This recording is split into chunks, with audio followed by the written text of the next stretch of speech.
How to Win the Lottery, Season 17, the 1990s. Book number 6, Sabbath's Theater by Philip Roth. I'm Joey Lewandowski. I'm Shreds. I don't know why, I devolved into, an NPR, this is How to Win the Lottery. This is... And why not? I don't know. You're the Terry Gross of my world, baby. Happy New Year. It's been so long since we've done this. Since the Christmas episode, it was probably 3... Okay, here's more than that. Maybe a month? More than we see Connor O'Malley? More than a month. No. Is it really? No. Because the wedding... Last time we recorded, one of my cats ate my wife's earring. Was that after the wedding? Yeah. It was. Let's see here. It was the night that we did it was October 23. It was 1 month ago. Okay. But I finished that book before the wedding. Yeah, well. So this is the first book. Okay, so you uncharacteristically went into an unreading This phase. is the first book that I've read in well over a month, which is the longest period that I've gone without finishing a book since I was 14, probably. Because we had wedding into honeymoon, mini moon, into just getting back into the swing of things. And I saw you and I was like, good news, bad news. Good news, reading a lot. Bad news, it's not Sabbath's Theater. Because I read all of the new Patricia Lockwood book. I read all of this Fast and Furious book, which is out now by Barry Hertz. Genuinely one of the best books on film I've ever read. Even if you don't care about Fast and Furious like I do, which very few people care about Fast and Furious the way that I do, he combines the gossip and the research with whether you know the franchise or not. It's fascinating. Barry Hertz, Welcome to the Family, I think is the book called. How is the Lockwood book? I really the first half is really, really good. And the second half kind of strays a little bit or just That's kind of what happens in her last book too. Yeah. A lot of reviews on Goodreads said, I loved her first book or loved her last book or whatever, but this lost me. I would say that no one is talking about this is better than Will There Ever Be Another You? But it's about COVID madness, right? It's the first half is. Okay. And then it just kind of becomes sort of unconnected short stories. But the way that she writes is beautiful. Yeah, she's a great writer. So I would recommend it. It just, when we read No One Is Talking About This for Internet Module, I was like, oh, holy shit. This is mind blowing. And this is really good. It's just not that level. Okay. But, Well, I'm back in the swing of things. I read I read 400 pages of this book in the last 18 hours? 18 hours. That's crazy. So I listened to the audiobook. I listened to 1 hour of the audiobook on the drive here. Narrated by John Turturro. Fucking amazing. It's so good. Because such a great performance. He, which I did not know, in 2023, so this audiobook was only recorded 2 years ago, because in the same year in 2023, actually this is 2026 now, again, Happy New Year, the Signature Theater Company put on a stage version of this at the Romulus Linney Courtyard Theater of the Pershing Square Signature Center in Off-Broadway Theater, adapted by Ariel Levy and John Turturro, with Turturro as Sabbath. The play was directed by Joe Bonney. So I think... Do you know who Joe Bonney is? No. So Joe Bonney is oh wow, how am I blanking on his name? He did talk radio. Eric Bogosian. Joe Bonney is Eric Bogosian's wife, and she has staged most of his plays. She's his freaking collaborator. Okay. Too. So this is a big deal. That's a big deal. Yeah. Since we also recorded last, we saw Let's Love, the Ethan Coen play. That's right. That feels this is just staged because Ethan Coen is a very famous name and Aubrey Plaza's in it, and it's not bad, but it's not good. That's fine. It was fun. It was what that kind that level of theater, that amount of seats. I like that as a thing. That shouldn't be on Broadway. It shouldn't be a huge, but you should be able to perform that level of theater to that amount of people. Well, I just feel maybe it's just the way that you have to make money now, but I read a headline this past week that the Waiting for Godot, Keanu Reeves, Alex Winter, I hate recouped at $7.5 million. Which I don't want to see that. I love Keanu, but I don't want to see him. I don't want to see that. I don't want to see that either, because that's such a gimmicky. Right.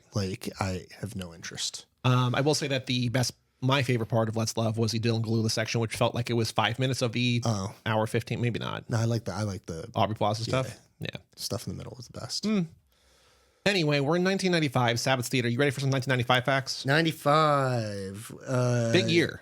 New Jersey Devils win their first Stanley Cup. So I looked up general facts and New Jersey facts. Yeah. Devils. New Jersey Devils win their first Stanley Cup. Swept the Red Wings. Swept the Red Wings, but also defeated the Pittsburgh Penguins, Philadelphia Flyers, and the Boston Bruins. I cannot tell you growing up, like basically from like summer of 95 to probably summer of 97 or something, how many times my dad and I watched that Hockey Heaven on VHS.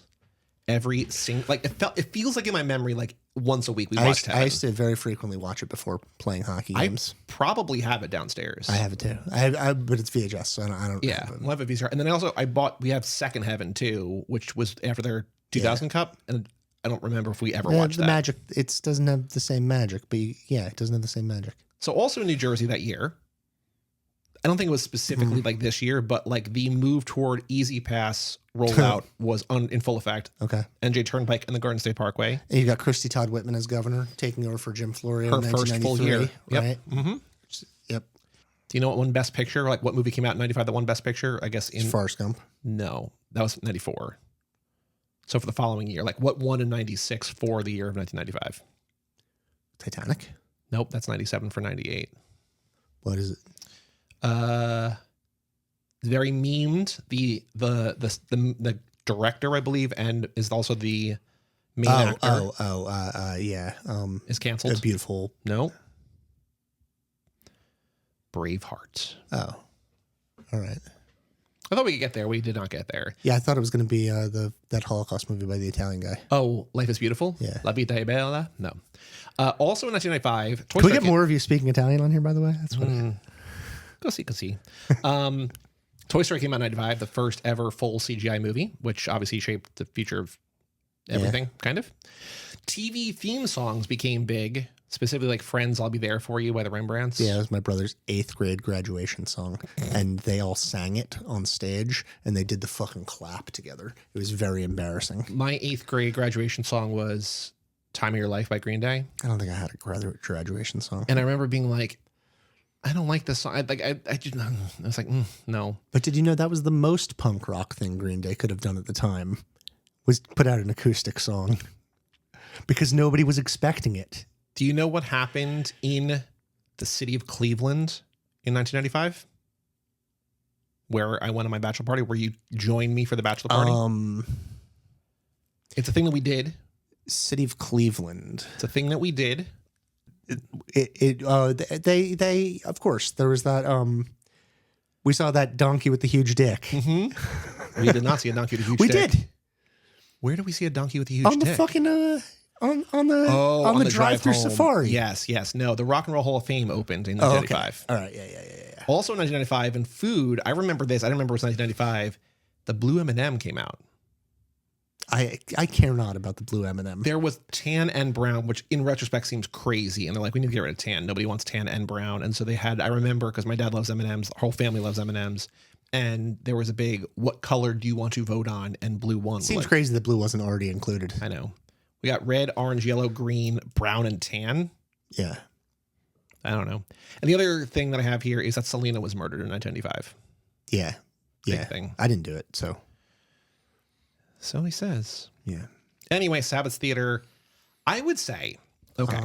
Well, let's. This is my second Roth book, ahead. right? Yeah. I was going to talk about your experiences with Philip Roth. One of the books that predated the podcast, but basically came as the precursor to the podcast, was The Ghostwriter. Yeah.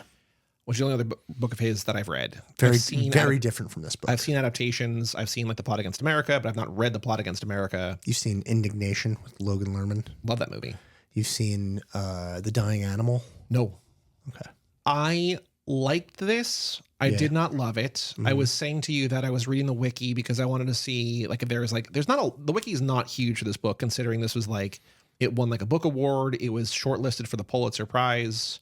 Did not win that, but like for a momentous book, and especially as you were saying, like it's one of like Roth Head's like top. The wiki's not huge.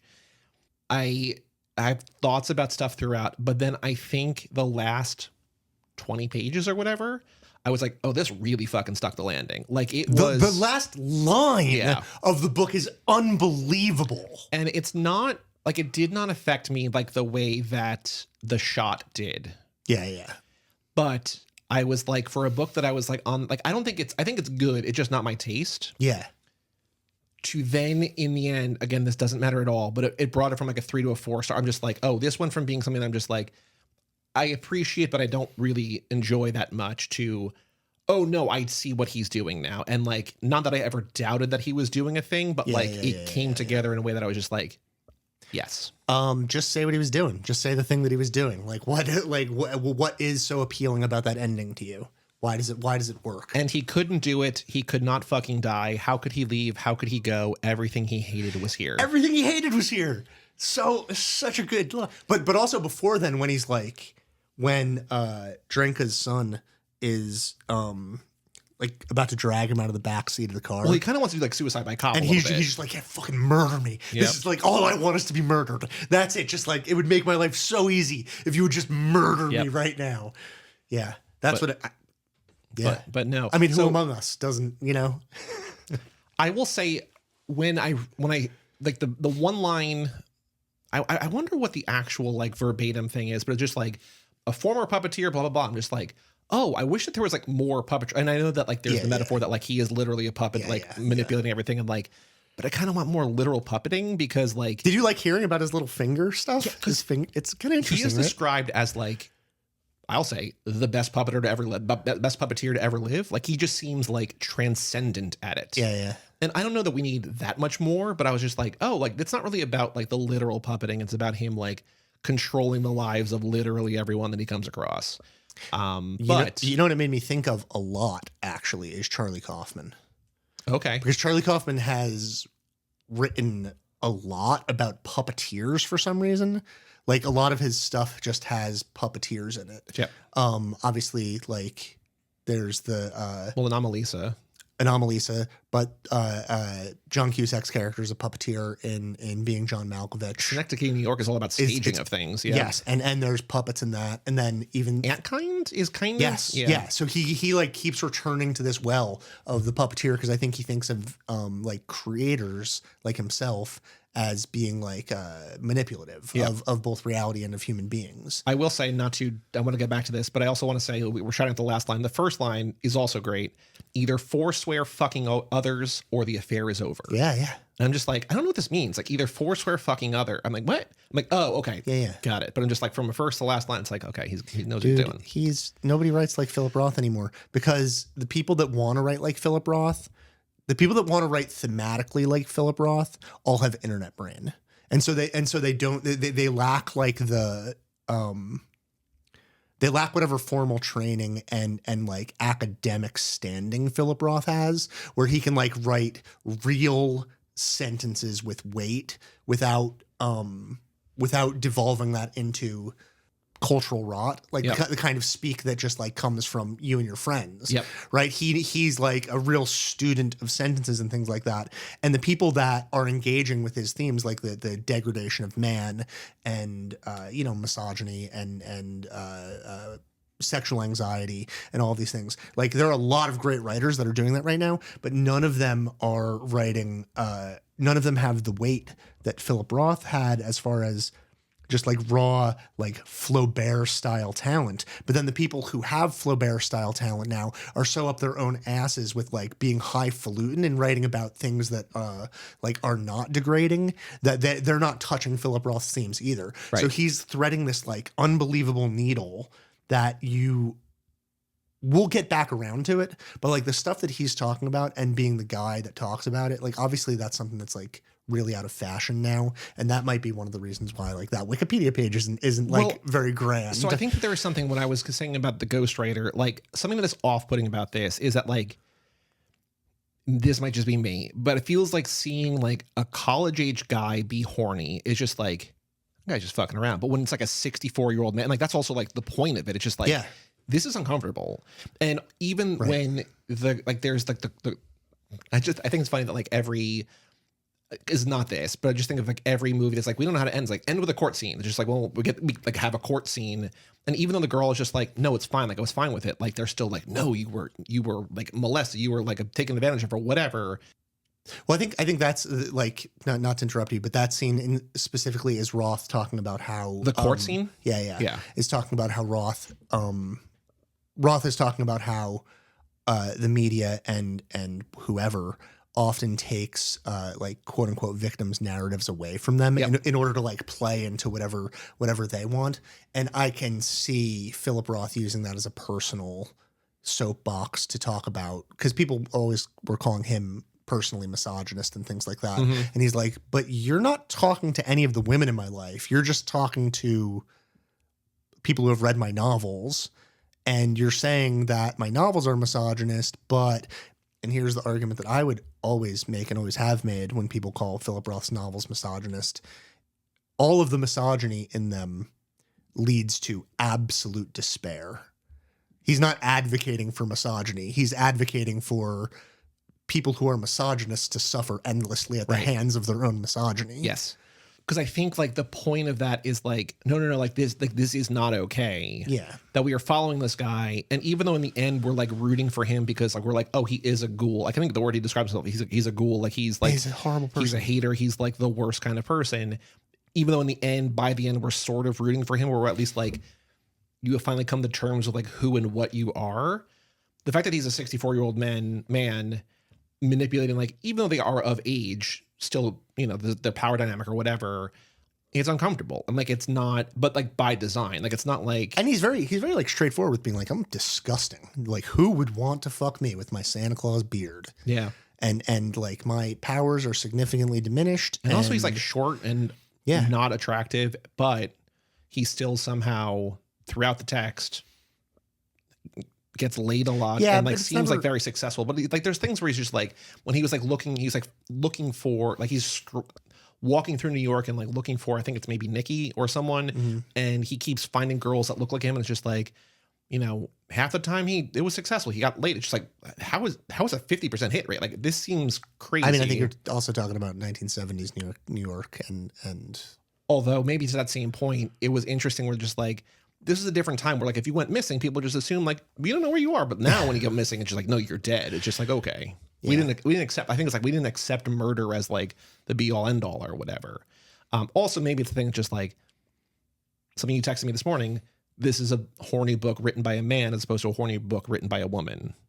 Yeah. And it's just like, of course this guy's going to get fucking laid. Yeah. It's always gross too. But like I'll tell you, over the summer I read the Blake Bailey, like 900 something page Philip Roth biography. Right. Which is like exhaustive and really interesting and good, and talks about like Roth's own issues with misogyny. He didn't treat women great throughout his whole life. And I think he's confronting that in his books. I think while Roth himself may have had problems with women, I think his books are largely him like investigating that in himself and being like, hey, like I recognize that this is bad. I'm trying to like cut this cancer out. But a lot of the stuff in this book is like pretty biographical. Well, isn't it like a lot of his stuff is biographical, right? Yeah. Like Philip Roth is a character, but also he's kind of like Woody Allen, where like the main character is also kind of Philip Roth. And then also he dealt with that his whole life, with people just being like assuming everything was biographical, even though like obviously so much of it is not biographical. But like, for example, obviously he's a guy who was a incredibly prominent New York City artist in the 1970s, and then he just up and moved to rural New England, like away, and like never, hardly ever went back, or went back, but like never on a like his home was in New York, or was in New England, and he lived with, you know, the actress Claire Bloom. No. Okay, so Claire Bloom is she's like in The Haunting and things like that. He was married to Claire Bloom. And Claire Bloom's mother died. That entire sequence with Nikki's mom, where at the funeral and stuff, that is like biography. I mean, I think that's the thing where it's the conversation we have a lot on here. It's like when, especially like a newer book and a younger person, like so much of it is like, especially when we have the entire Cholosky module, it's like, is this supposed to be biographical or autobiographical or whatever? And it's like, you have to assume no, even though you also might guess part of it or all of it is yes. Yeah. And then we talk to her and she's like, yeah, this is all like, it's all true. Yeah. This is all biography. And so we're interviewing her and we're just like, so on the subject of your wet pussy. You really wanted to ask her that question when you didn't ask her that question. Yeah, I chickened out. Even I know that. this is the second book of his I read. It's just like, I know that he is always writing about himself. And I assume that like if you can feel it when he's talking about New Jersey and growing up in New Jersey, and the way that he not even what he says, but the way that he refers to places and refers to towns. I mean, honestly, I get a little, I think this happens to everybody, but there's a part in the end when she's like, Drenka, like when she's on her deathbed and she's just like, I wish that you had taken me to the Jersey Shore. I wish we had spent a whole weekend there. And he's like, a weekend? We could spend, it's 11 miles. You can go from Bradley Beach to Belmore to Avon to, and he goes right down the line. I'm just like, oh my God, this is like my entire life is that strip of road, you know? It's the Chino Lombardo, you know, LIRR stop. Yeah. But it's the Jersey Shore. But it's so like, it's such like a little thrill of him. Like every time he's like, oh, this happened in Asbury. And then we used to go to the Belmore beach, but other kids went to this beach. I'm just like, I know everything that this guy's talking about. It's such a thrill to hear. And I think that it's going to probably hit us a little bit different being from New Jersey or whatever. But also I think even if you have never been to New Jersey, I think there is something that feels so earnest about the specificity and like lived in nature of what he's describing. Yeah. Where it's like, oh no, this is like, he's talking about his own, even if the rest of the book is fictional, which it, you know, it's not, but like this specific, like where he's talking about like growing up or whatever, this childhood memories is like, oh no, this is probably real. I mean, he grew up in, he grew up in Newark, and his older brother fought in World War II. Did he die in World War II? He did not. Also, I will say that his brother died on my birthday, but so like every time it says like December 15th, I'm just like, nice. but I was negative 43 years old when he died. Yeah. But also I will say on the topic of his brother, like those, he's like, here's his last 5 letters. I'm like, this is powerful to even like it's unbelievable, a fictional character and dying. And it does something so strange because you have the first 300 where would you say that comes in? Probably around 350. I listened to it this morning. No, it's the last like 50 or 75 pages. Okay, I think. So like the first 300 something pages of it are so depraved and so also really, really funny in ways that are unexpected. Like that, like people keep on going and jerking off on Drenka's grave. Well, it's very funny when Drenka dies very early on, and then people keep sending letters to be like, "Oh my God, I miss her so much," and it's like, if you know, it's like these are all the men who like really miss fucking her. But like her husband doesn't realize that or doesn't want to admit it or whatever. But the thing that like really, really made me laugh and made me think like this is funny because everyone thinks that Roth is so autobiographical. So I think he's just like throwing a little joke in here. But like when he steals the bouquet of flowers and is like running away with them, and then the flowers are like covered in a liquid, and he's like, "Oh, what is this liquid?" And it's the guy's cum, right? And then he's like, and then like as I was walking away, I just like licked the guy's cum off my fingers, and just like, what? Yeah, that's a fucking maniacal thing to do. Yeah, why would you do that? I don't know, because the whole thing like this feels like Saltburn wishes it could be, you know, like slurping the bathtub or like fucking the grave or what. But you know, like the memes where it's like, where Jacob Elordi jerks off in the bathtub and then the little pervert like goes in there and like slurps the bathwater, licks the bathtub or whatever, and then like fucks the grave. And it's just like, that feels like what this is doing. But well, I'll say, I think say what you will about Philip Roth. I think he comes about his depravity honestly. I think he has legitimately perverted brain. Yeah. Also walked around as a normal person for a really long time, was never accused of any kind of assault or anything like that. And he's like essentially normal person. Well, it's just like he found his ultimate like wing woman who is just like, they're both in marriages and like they're each other's kind of maybe love of their life, or at least it certainly seems like that. I mean, she's soulmate or something, right? And then but they also have the understanding that like, no, there's other people like in both of our lives or whatever. Yeah, I mean that first chapter, which ends with her dying of cancer. Well, she has an embolism, right? She has cancer, but she dies of the embolism, Sort of a masterclass of manipulation, because you're reading it and you're just like, he's so good at like talking around what she wants and convincing her and convincing us that she's wrong. And it's not like Drenka is not innocent. She's obviously just as weird and depraved as he is. But like you read it and you're just like, oh, like, yeah, this guy is evil. Yep. And I understand when readers of Philip Roth think negatively of Philip Roth, it's because his male characters are so manipulative and like you see that kind of manipulation in the world that it's very hard to imagine someone that can imagine that kind of manipulativeness that well without themselves being manipulative in exactly that way. Yeah. And even with the male female thing, like you said to me, I don't know if I actually said what you said, but you wished that Broder had interviewed Philip Roth. I would have loved that because there's such a difference in like I want to see this. We've read a lot of horny books for the podcast, and Broder has a very different kind of way of writing horniness. But even when it's like this is a horny female character, still part of me is just like, yeah, there's a horny female character through the lens of like a horny man, where it's like her great conquest is drinking piss. Yeah. Right? Like at the end of the book when she's just like, I did it. She's so proud of herself for having drank piss. Yeah. And it's like, I don't know. Like Maybe. Number one, I would also say that there's a very distinct difference between those books because Melissa Broder's books are sexy. Yeah.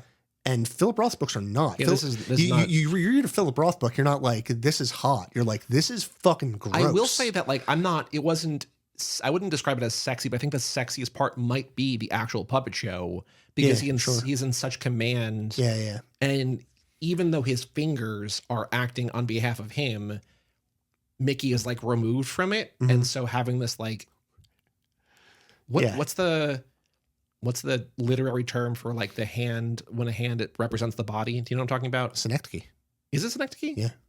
And what's the other thing what's the reverse? Because you like learn two of those things at the same time. I don't remember. But like, even though that is what's happening, it feels different and like the pervert is removed. And so it feels maybe not sexy, but it feels more erotic than like the rest of it. We're just like, that's an interesting take.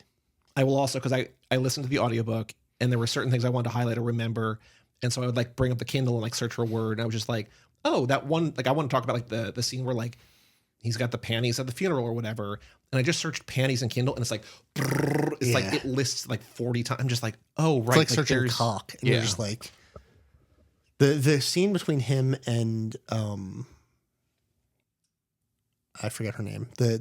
The girl that he records the thing. Kathy Goolsby. Yeah, Kathy Goolsby, where it's just like that very long scene of them having phone sex, I guess. So in the audiobook, there's like a tape effect applied to it. So it sounds like playing back a tape.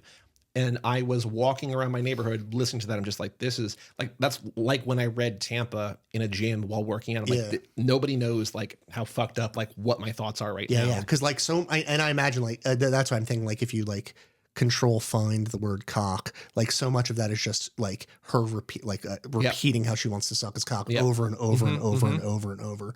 And it's like reading that, I was like, this is depraved. Yeah. I will also say it is, I think maybe by the end, because I realized I fully understood what the character and what the author were doing. But when he is like the end is funny in a different way where he's like haggling prices of his own funeral and stuff. It's like, why do you give a shit like what it costs? Like you're going to be dead. Like, like you're planning to kill yourself, like you say, in 72 hours. Like you're trying to like, it doesn't matter.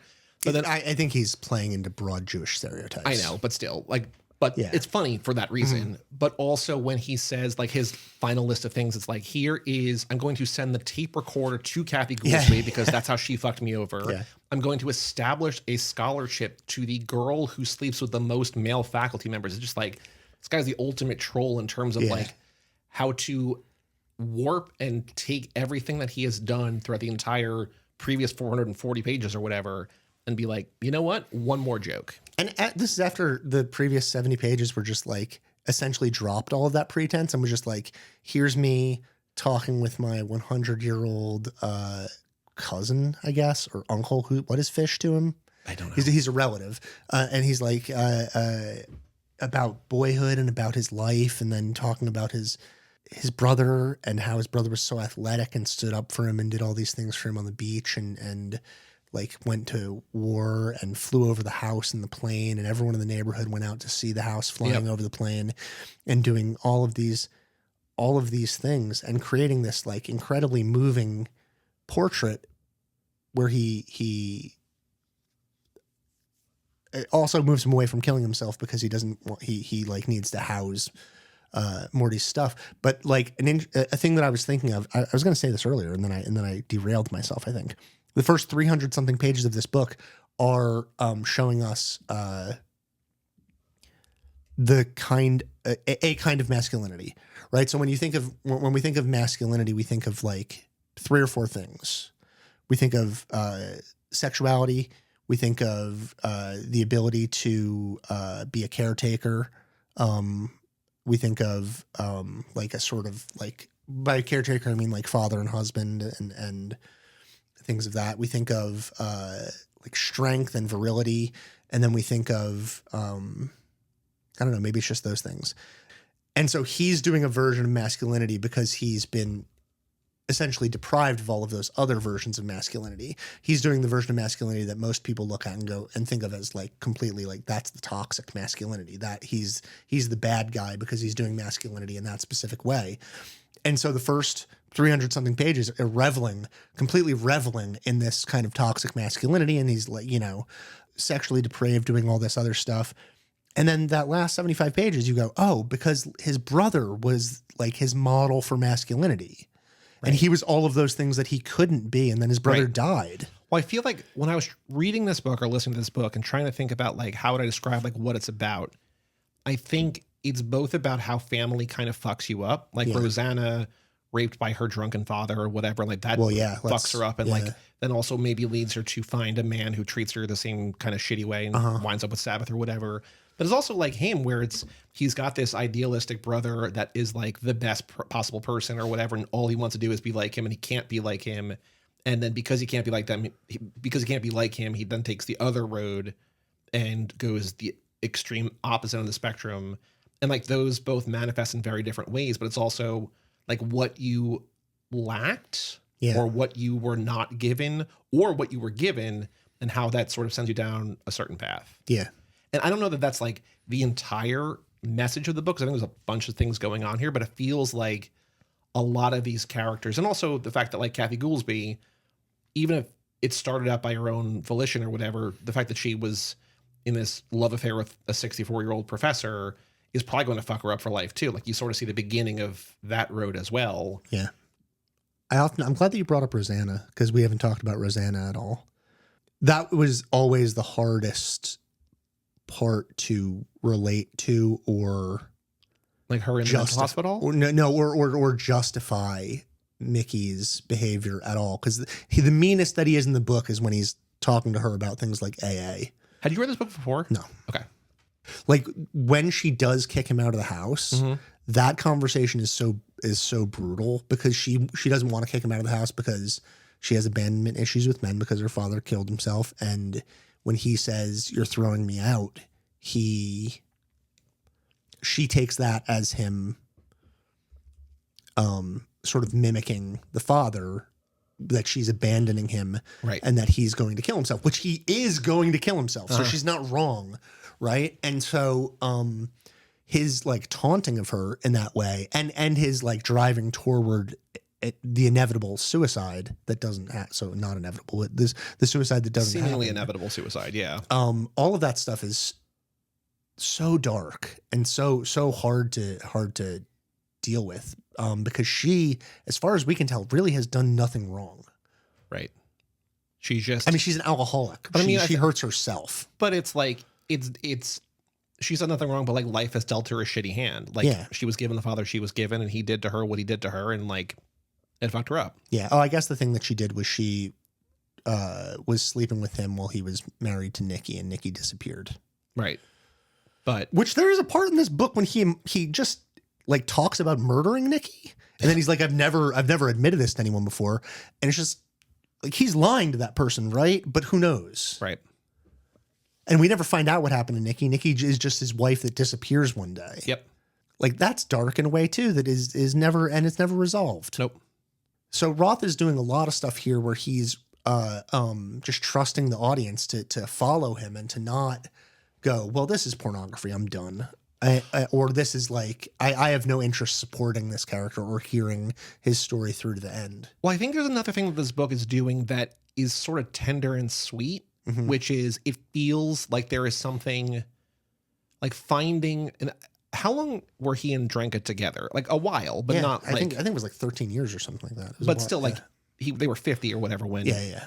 Like there's something that I think this book does, especially like in the final conversations between them, which chronologically happen when they happen, where it's like I have an entire life of stories to share with this person, and there's something like exciting about that, where I think it's maybe nicer to spend your entire life with a person, but also like finding someone later in life and being like, let me tell you who I was. Like, let me tell you about the stories. Cause like I'm not saying good or bad, like if you marry your high school sweetheart, it's like, yeah, I know about the stories when you were at the beach. Like I was there. I was on the beach. Like you were ogling me. Yeah. But like to Drenka, who's never been there or never went there with him, all of that is new to her. And there's something like very sweet and special about that. And that's not what the book is about, but that's definitely something he's doing. Well, he also has, there's a really tender moment at the end where she wants him to tell stories.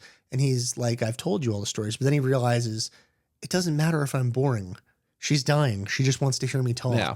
That's it. And I can do that for her. So yeah, he's not, he's not all bad.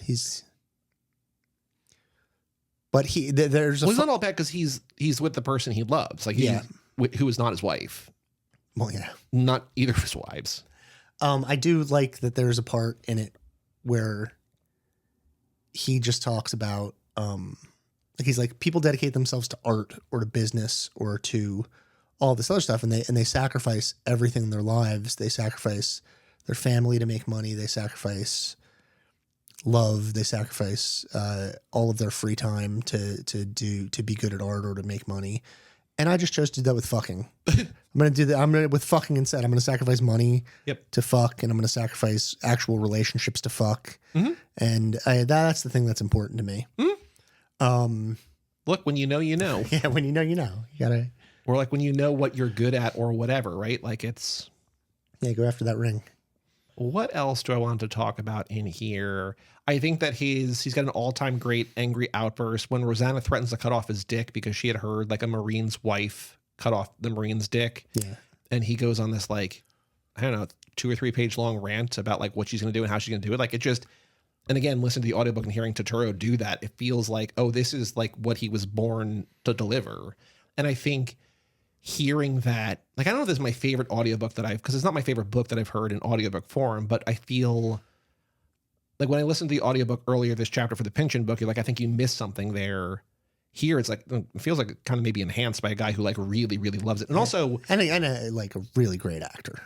Also, what's interesting to me is that like a lot of like, he doesn't like mess up lines or mess up words, but it feels like there could have been a cleaner take of that. And like, they just leave it in there. Like it feels, the audiobook is almost messy by design, which feels cool. Like it feels raw and natural, but like hearing him go on rants or hearing him like on the phone having like the phone sex like on with the tape effect, just like this is like they put production value and like they had the right guy read it. Like it was really, really good.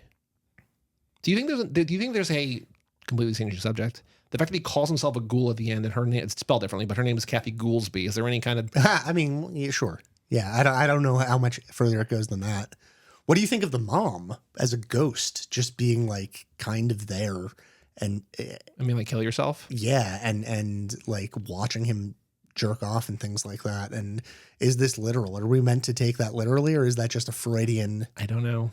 Idea about mothers and the because the mother is presenting suicide as a value because she wishes that she had killed herself much, much earlier because when her son Morty died, her life ended.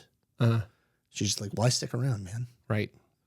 What my good son is gone. And then he's thinking, so it's not literal. He's thinking that because that's how he thought his mom thought, even though, I think for the most part, moms don't think like that, but maybe they do. I mean, if pop culture and media is anything like, Jewish mothers have a certain kind of like way about them. And Roth did that too. Oh, there's when he writes his own obituary, and it's like this list of all the fucked up things he did in his whole life story. And then at the end, it just says, and also he did nothing for Israel. Like that made me laugh so hard because that is also very clearly Philip Roth like throwing a fuck you out into the world. Right. Because Philip Roth by this point had been so excoriated by conservative Jews over how he was like bad for the Jewish brand that when like in reality, well, I don't, good or not, he did more to bring like Jewish culture to mainstream America than like anybody other than like Woody Allen. But the counterpoint there is like, is this the kind of culture that we want brought to the mainstream America where it's like depravity and like, I don't know. I'm just saying like what the counterpoint would be. I think it shows that depravity is a cross-cultural phenomenon. Sure. Right. And it's like they're not any different from any other group of people. Right. But the comparison to Woody Allen is frequent in the world for a lot of reasons, right? Because Woody Allen is working in a lot of the same genres that Roth is. Yep. Like he's doing autofiction, he's doing historical fiction, kind of like Woody Allen has a lot of like Radio Days and stuff is from the 30s. He's doing what's the one with Charlize Theron? She did too. The Curse of the Jade Scorpion. Yeah, that's like in the 20s or whatever, right? Like they have. And then he does like weird high concept stuff like Roth has like The Breast, and Woody Allen has Ziegfeld. Ziegfeld, is that the name of it? Sounds right. And then they have this other version, which is much more straightforward. But the difference is that Woody Allen uses. Well, they're also both touching like societal taboos too, right? Like they're both talking about sex in a way that people largely don't talk about sex. Yeah. And but what Ray Carney talks about in his criticisms about Woody Allen, because Ray Carney fucking hates Woody Allen. When he talks about Woody Allen, he says that Woody Allen is using like a faux intellectualism, which I agree with. I don't think Woody Allen's all that bright, but he used a lot of. You love Woody Allen. I do. Yeah. But he used a lot of like cultural signifiers of like, I'm going to name drop a philosopher, or I'm going to talk about, this novel and stuff without actually using any depth of that. Like the famous one is the Marshall McLuhan scene in Annie Hall, where Marshall McLuhan steps forward and says, like, you know nothing of my work. But it's like, I'm not sure that Woody Allen knows anything about Marshall McLuhan either. He just knows that Marshall McLuhan is a name that like a smart person would drop. And so Ray Carney says that he uses that, and he uses sexuality as a way to like never actually talk about anything serious. And he uses death the same way too, but he never like actually confronts any of those things on a serious basis and never actually has anything to say about them. Right. So he approaches everything at the level of a stand-up comedian, where he goes in and he gets the laugh, and then he's out before he has to like actually do any work. Whereas I think Philip Roth is the opposite of that. Philip Roth like gets the laugh. I think Philip Roth is really, really funny. He's a funny writer, but like what he's doing is much, much, much more penetrative than what Woody Allen's doing. Yeah. Because I think Philip Roth is an intellectual, and I think Philip Roth is someone that is writing these books that have experimentation and have classical structures and have dialogue that is both formal and dialectal, and all of this. Like he's exploring every area that he could explore over the course of his 60-year writing career. Yeah, I don't know. But he gets compared to Woody Allen a lot for some good reasons and for some bad. It just feels like a surface level kind of comparison. Yeah, and he for the record, he hated Woody Allen. He also briefly dated Mia Farrow after all of the Woody Allen shit happened with her, and there is this sense that the novel Deconstructing Harry is kind of about Philip Roth. Yeah. Okay. I think it was all my notes. There's other things to talk about, I'm sure, but I didn't take note of any of those things. What else do you want to talk about from the book? I did like Drenka's like idioms. Yeah, that's funny. A roof under my head, when the shithouse hit the fan. You can't compare apples and apples. The boy who cried woof. Easy as a log, alive and cooking. And then the one that Sabbath is wrong about. Because Sabbath, she says nuts and bolts, and he says, no, it's nuts and bulbs. Like he thinks that it's nuts and bulbs, and then at the end she tells him, "You're wrong. Yeah, it's nuts and bolts." Is he doing stuff? I mean, he is, but is there a greater point to like what he's doing literally about language? Like at the end, when Matthew was like, I read her diary. I know all about you. And he's just like, oh fuck, her diary. I didn't even know she was writing a diary. He's like, did she write in English or Croatian? Like it just like there's maybe just curiosity, but it feels like writing about how she is coming to English as a second language and like missing on the idioms and whatever. Like, is there something that he's doing there about this woman, English not being her first language? Or is that just... I mean, I think he's also, as far as diaries are concerned, I think something that Roth is always concerned with, and this is really, really prominent in the book, The Human Stain, he's concerned with secret lives, like the secret lives that people have. and the secrets that they keep, and diaries are a really good way to do that, and language is a really good way to do that. So the Drenka that he knows is the Drenka that can express herself in English, which is a little bit different than Drenka who thinks in Croatian, right? Sure. Because she's always adapting herself to make herself into the person that can Communicate with him? yeah, express her desires in his language, right? He's not expressing his desires in Croatian. So he doesn't have, he's still adapting himself into English, but he doesn't have to do this, like, you know, pouring the water of her desire into into an English shaped bottle. Mm-hmm.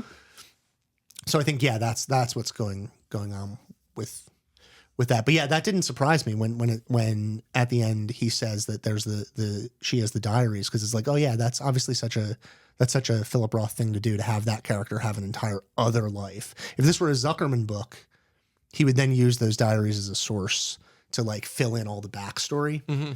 But yeah, no. The other thing that's interesting is that this is a standalone character, which is Where does this come in his bibliography? Like, is this early in this, or is this late in his career?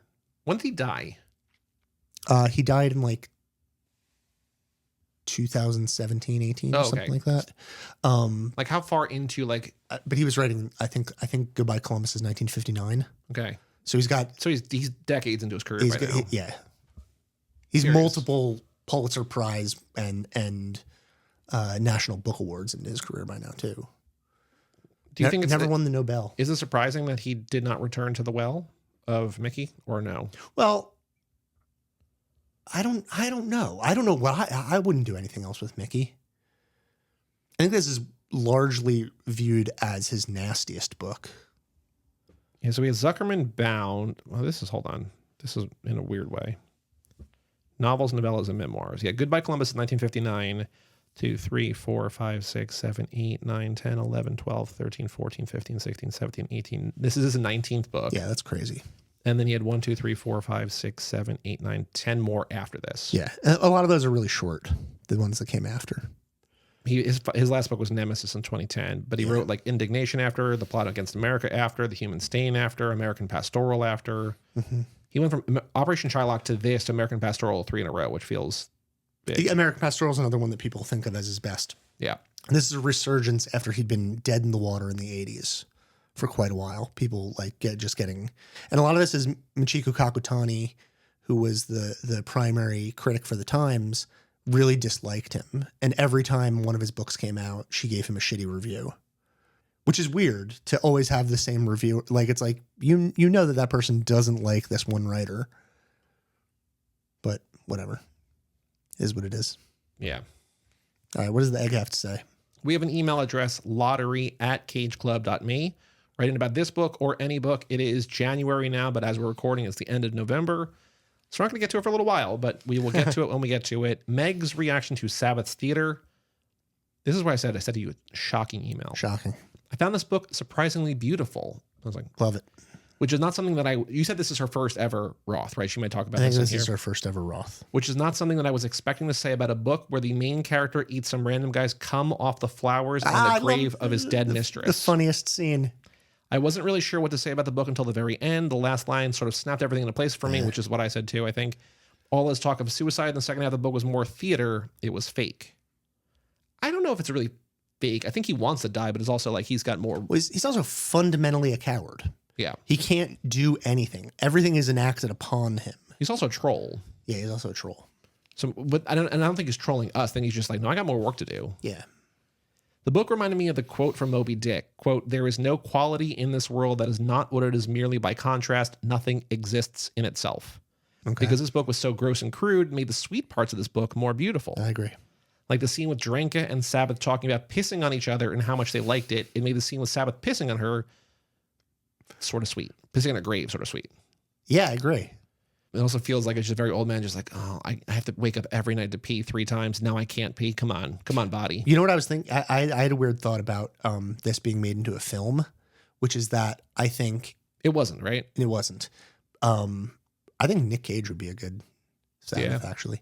I think that final scene when he's pissing on her grave and then her son turns him around, I think you got to show dick in that scene. I think you have to show a pissing dick. Yeah. Like when he turns around in the flashlight, like you can't fake that. You have to see Mickey Sabbath's dick in that scene. And I think it's just like the scene in Boogie Nights when Mark Wahlberg takes his cock out. It's just a big dick. I don't know if it's big, but it's like you see the pissing dick. You have to see the dick.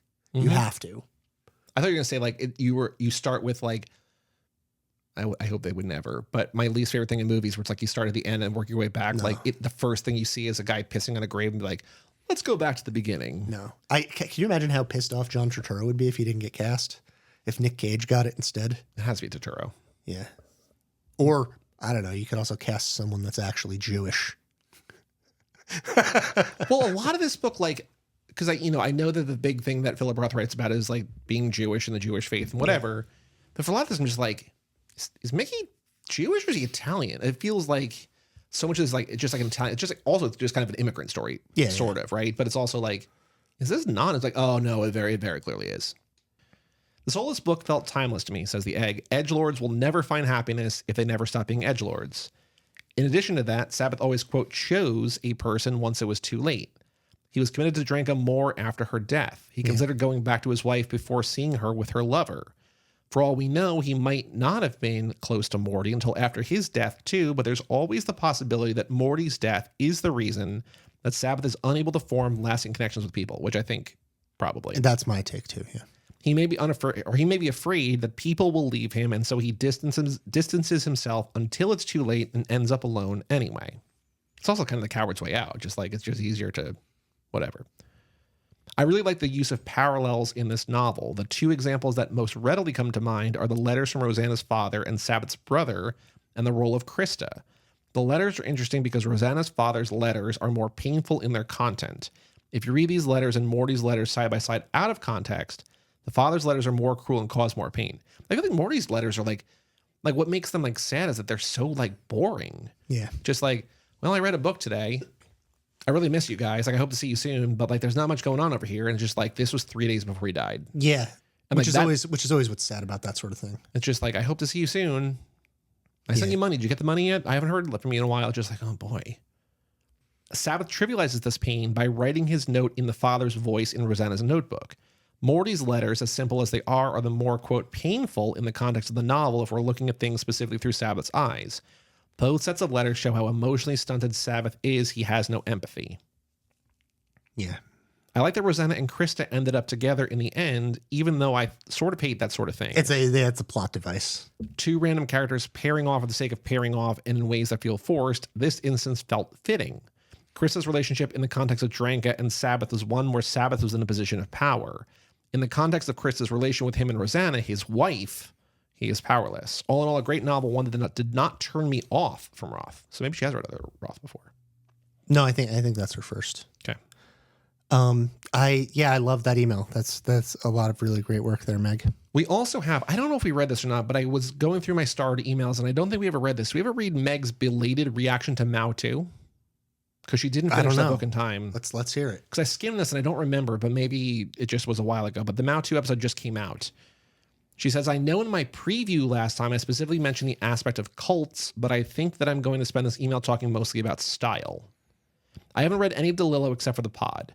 I don't think we read this. This doesn't sound familiar to me. I think that with every book we've read by him, I like him a little more. I feel like I get the dialogue more, so it's no longer jarring to read. It was also kind of surprising and refreshing that DeLillo could write about writing without it feeling cringy. Yeah. I mean, he can write about anything and make it not feel cringy. Yeah, but I think there's only a handful of writers that are write about writers. Roth is one of them. But normally like when the writer's when the protagonist of a book is a writer, normally I'm just like, Yeah. I really like that when Scott was telling his story to Britt, it blended in with the book. Quote, he walked into the main square and saw some people gathered on the steps of a nice-looking old hotel with a European name he can't recall. Grande Britannia. Right. There was a film crew and some men who looked like government officials. I really love the bombing scene, she writes. It was perfect. Quote, they talked about the day Charlie's divorce became final 6 years earlier. He recalled the weather, the high, clear sky, distanceless flags whipping on Fifth Avenue, and a movie actress getting out of a taxi. Bill reached for his handkerchief. The blast made him jerk half around, but he didn't leave his feet or go back against the wall, end quote. It played to the strength of a novel as a medium extremely well. Yeah. Another fascinating piece was the part about needing to, quote, get used to the World Trade Center towers. It really put into perspective how short of a time that the towers existed with the American mythos. And yet it is the defining thing of the New York skyline for Every movie from the 80s and 90s. yeah, for that period. Mm-hmm. Yeah. When were they built? 70s? Gotta be because gotta be 70s. April 4th, 73. Lastly, I want to talk about Karen. I like that she was just someone predisposed to being in cults and that she missed being in the Moonies. When Britta asks her if she knows how lucky she is to be out of the cult, she responds, quote, I don't like hearing that expressed necessarily, end quote. It's hard to explain, but I kind of found it sweet in a sad way that she missed it. Yes, cults are bad, but it's understandable that people crave community. All in all, a wonderful novel. The pod has turned me into a devout DeLillo fan, all right. So I can't wait for the next one. What about like, do you think like Allison Mack is? She's been making like podcast rounds this week. I don't know why. Have you seen this? She's also married to a famous white supremacist skinhead guy. Well, I think he is no longer that maybe or something, but I don't know. I haven't seen her. You think sometimes she's like, yeah, I miss being in Nexium. I think so, probably. I mean, it's probably fun for her. I've not listened. No, that's probably not true. She's manipulated and sex crimed. But she also, she was at the top of the pyramid, right? That's the thing. Like, because I did not listen to any of these and I didn't read anything, but I just saw headlines this week. I think she was on Michael Rosenbaum, like Lex Luthor from Smallville. Oh, he brought her on because he's talked some smack about her. I think she was on his podcast and she talked about how Kristen Kroik invited her into Nexium and was just like, it was like really weird and dark, but then like clearly she then, further manipulated whatever. But yeah, I don't know. As a guy that's never watched even one episode of Smallville. I watched so much Smallville. My dad loves that show. Like I never will. Wait, who played Superman on that? I don't know his name. We should know it. Why should I know it? I've never watched we Smallville. should know it. Collectively, between me, I'm sure Real knows it. Tom Welling. No, we knew that. That's the thing. I didn't know that. I mean, we know so many people from like Michael Rosenbaum and Kristen I know Kroik. Michael Rosenbaum because he's in Sorority Boys and because he looks like Chevy Chase. I will also say I just watched Child's Play 3 and the kid who plays Andy, because they recast the kid, is Jimmy Olsen, I think, from Lois and Clark. Like, I watched so much Superman growing up. I'm just like, why do I know this? I'm like, oh, he's Jimmy Olsen in another Superman show. Why did they recast him? Because they're like 8 years later. I don't know why they did that. But because the movie came out 9 months after the second one, but they're like 8 years later. Did you ever watch Puppet Master, The Littlest Reich? No, not yet. No. I thought that was on your Hooptober. It was. I had like I had 81 movies or something, and I watched like 40 of them. You didn't get to it. No. All right. It's on the list, though. I will get to it. Yeah. Anyway, anything else to say about Sabbath Theater? No, but I guess today's crime is bootlegging DVDs. Theme song.